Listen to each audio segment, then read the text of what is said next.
Hi, thanks for tuning in. I received a comment on YouTube today.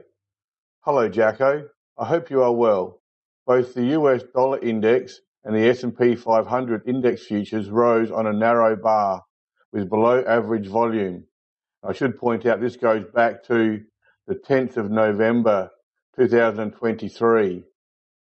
However, your assessment, which was accurate, differed.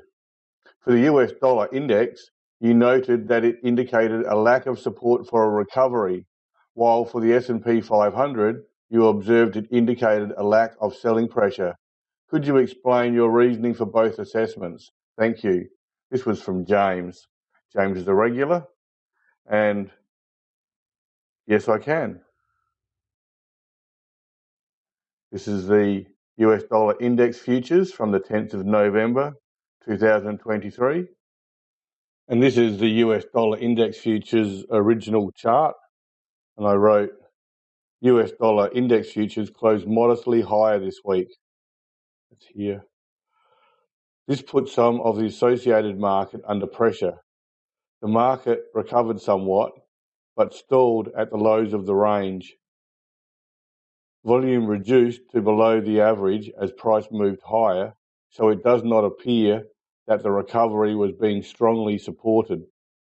I feel there is an increased chance price will fail here and move back down to test the 104 level for strength. This is the E-mini S&P 500 index futures. This is the original chart that I wrote.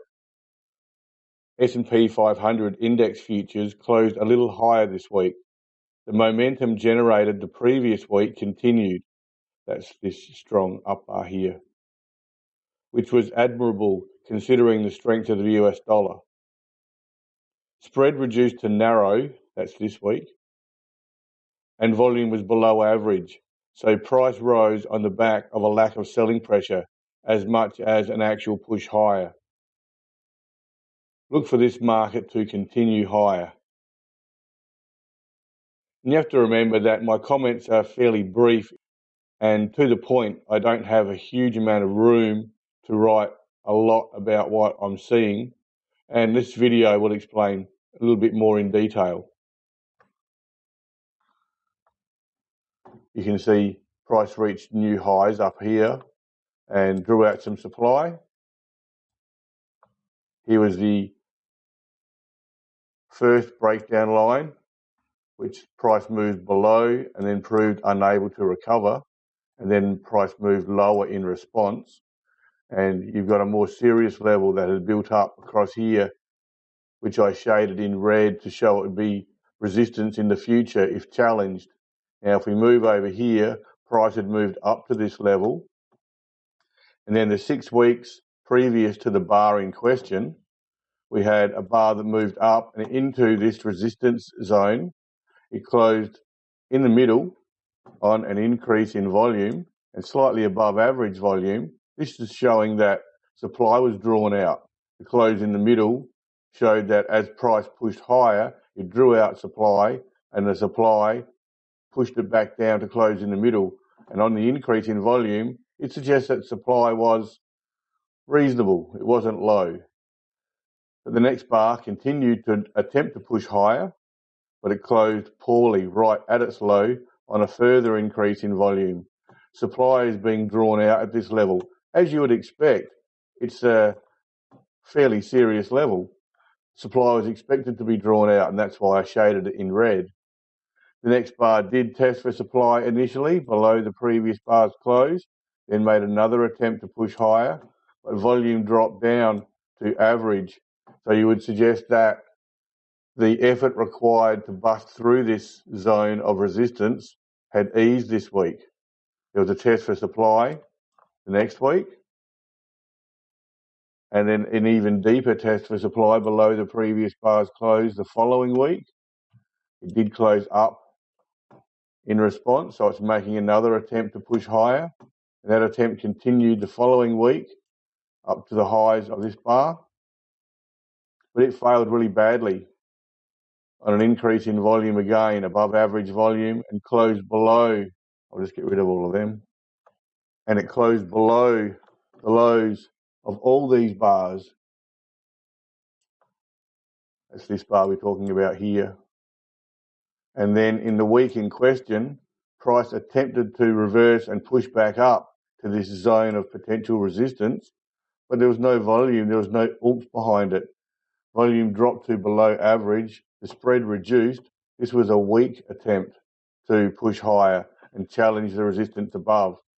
If it's going to be a serious challenge, it needs to be on an increase in volume and generally a nice strong bar that stands up straight and tall and really challenges the overhead resistance.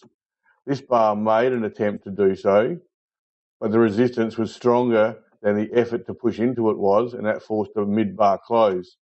Next bar continued it, but was unable to overcome the resistance above, and that was on an increase in volume. So this market made a weak attempt to reverse and move back into and challenge the overhead resistance, and it was more than likely going to move lower in response.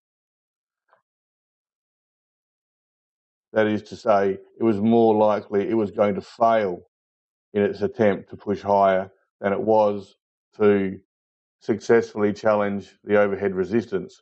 It may have moved sideways for a bit, but you can see here, this is where the market found some minor support previously, just above the 104 level. So I would have expected the market to pull back and come back to the 104 level at least and test it for strength and see if it can gather itself up again for either a challenge to move further, or if strength's not found, a further push lower and down to the lows of the range. Now, on the E-mini S&P 500 index futures, price had similarly moved up to this overhead resistance zone, shaded in red again, had broken down below it. But the previous week in this market, this bar here, this is a widespread up bar on slightly above average volume. Now, these two bars were breaking down, and this is the volumes for them. This week here, spread narrowed very slightly on above average volume, and then price reversed on this week, but with a wide spread and closed above this breakdown line here. This was a strong bar. This bar inferred strength. It's a wider than average spread. Volume was still above the average, albeit reduced. What you would expect in response there would generally be a test for supply and consolidation in here like this, preferably right up high in the range. But this market showed you further strength. What it did was a little tiny test for supply below the previous bar's close, and it attempted to continue higher. It's in response to the strength seen on this reversal bar. It's reversed with an increased spread. Volume remained above average. It closed above the previous bar's high considerably. It's effectively showing you that it was too strong to come back and consolidate in the normal fashion, and it's attempted to continue higher. So despite the volume being a little below average, when the market did come back and test for supply, selling pressure was very low, and that allowed the market to push up higher in response. There would have been some across the market who would have preferred the market to consolidate, but overall it was just too strong to do so following this strong up bar. So the market's effectively come back and tested for supply initially and then floated higher on a lack of selling pressure. And in response to this previous bar, the widespread up bar, that suggests this market is going to continue higher, at least up to this level here, and perhaps issue a secondary challenge to it. But it looked more like this market was going to go higher, mostly because of this strong widespread up bar that the market had produced the week before. And there was some subtle change here. I'll just get rid of all that again. There was some subtle change on this bar compared to the previous bar, spread narrowed slightly, volume remained above the average. So there was some minor support seen in that bar, and that was confirmed in this widespread up bar in response. And then you had a little test for supply and price floated higher on a lack of selling pressure. And that's why volume was lower in this market. It wasn't through a lack of support for higher prices. The context was we had a strong reversal in the background, and then the market would have preferred to consolidate here. That's what you would expect. The orthodox response would have been a consolidation in there, at least for 1 week or for most of a week, but the market was too strong for that. So you had a little tiny test for supply below the previous bar's close, and then the market floated higher on a lack of selling pressure. So that suggested the market was going to continue higher and possibly issue a challenge to this overhead resistance. I didn't know the market was going to continue right up here.